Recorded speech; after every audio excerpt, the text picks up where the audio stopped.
Hello hi friends, ఎలా ఉన్నారు? అందరూ బాగున్నారా? చాలా బాగుంటారు.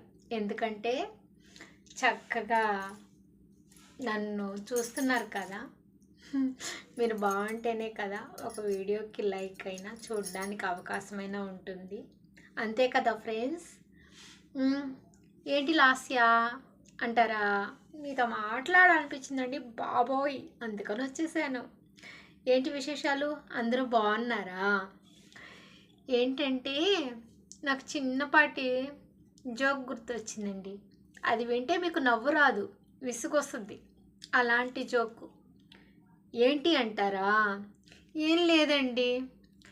ఏమండి, ఒక ఆడపిల్ల 4 సార్లు ఏడుస్తుంది అనుకోండి, ఎప్పుడు ఏడుపు మొహంది అంటారు. నవ్వుతూ ఉందనుకోండి, దీనికి పిచ్చి చాదస్తం, ఎప్పుడు చూసినా నవ్వుతూనే ఉంటుంది, మెంటల్ది లాగా అంటారు. అవునా కాదా? కదా. కాబట్టి నేనేం చెప్పదలుచుకున్నానంటే, ఎప్పుడు కూడా కష్టం అనేది మన ఇంట్లో మనిషి లాంటిది, ఉంటూనే ఉంటుంది. సంతోషం అనేది చుట్టం లాంటిది, ఇలా వచ్చి అలా వెళ్ళిపోతుంది. అవునా కాదా? కాకపోతే మన చుట్టూ పుట్టేటివే రూమర్స్.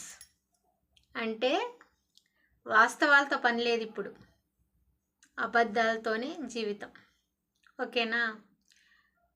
ఓయ్, నీకే చెప్తున్నా, ఎప్పుడు కూడా ఒకరిని నువ్వు ఇలా చూపించేటప్పుడు మిగతా 4 వేళ్ళు నిన్నే చూపెడతాయి.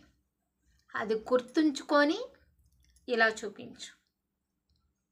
ఓకేనా? అర్థమవుతుందా? చాలామంది నన్ను అడుగుతున్నారు, ఏం పని పాట లేదా, వీడియోస్ చేస్తుంటావు, వీటి వల్ల నీకేంటి లాభం, నువ్వేమన్నా దేశాన్ని ఉద్ధరిస్తావా అని. నేను దేశాన్ని ఉద్ధరించాలని చేయట్లేదు. నాకు పని పాట లేదన్న వాళ్ళకి చెప్తున్నాను, నాకు పని ఉంది, పాట ఉంది. నా జీవితాన్ని నాకు నచ్చినట్టు బతుకుతున్నాను. ఓకేనా?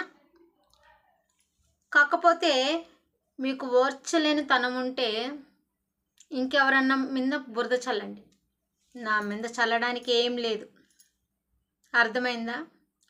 ఎన్నో ఎదురు దెబ్బలు తగిలితే కానీ ఆడపిల్ల అవ్వదు, అందులో నేను ఒకదాన్ని. అర్థమవుతుందా? రూమర్స్ వచ్చినా ఏం చేయలేం. వాటిని నా అనుకున్న వాళ్ళు ఆ రూమర్స్ దాటుకొని వచ్చి నన్ను చూస్తే నేను అర్థమవుతా. ఆ రూమర్స్ దగ్గరే, ఆ నిందల దగ్గర ఆగిపోతే వాళ్ళు నా వాళ్ళు కాదని నిర్ణయించుకుంటా. అర్థమవుతుందా? పక్క వాళ్ళకి టైం కేటాయించేది మీకు మీరు కేటాయించుకోండి ఫస్ట్. అంతేగా ఫ్రెండ్స్? ఎప్పుడు వాళ్ళిలా వీళ్ళిలా అనేసి ఆలోచించి వాళ్ళని గుర్తు తెచ్చుకోవడం కాదు, మనమేం చేస్తున్నాము అని. నా వీడియోస్ ద్వారా నలుగురిని నవ్వించగలిగిన, ఒక్కరి వీడియో చూసినా కూడా చాలా నేను తృప్తితో చేస్తున్నాను. ఓకేనా? దేశాన్నో ప్రపంచాన్నో ఉద్ధరిద్దామని కాదు ఫ్రెండ్స్. ఓకేనా? సారీ, నేను ఏదైనా తప్పుగా మాట్లాడితే క్షమించండి. బాయ్.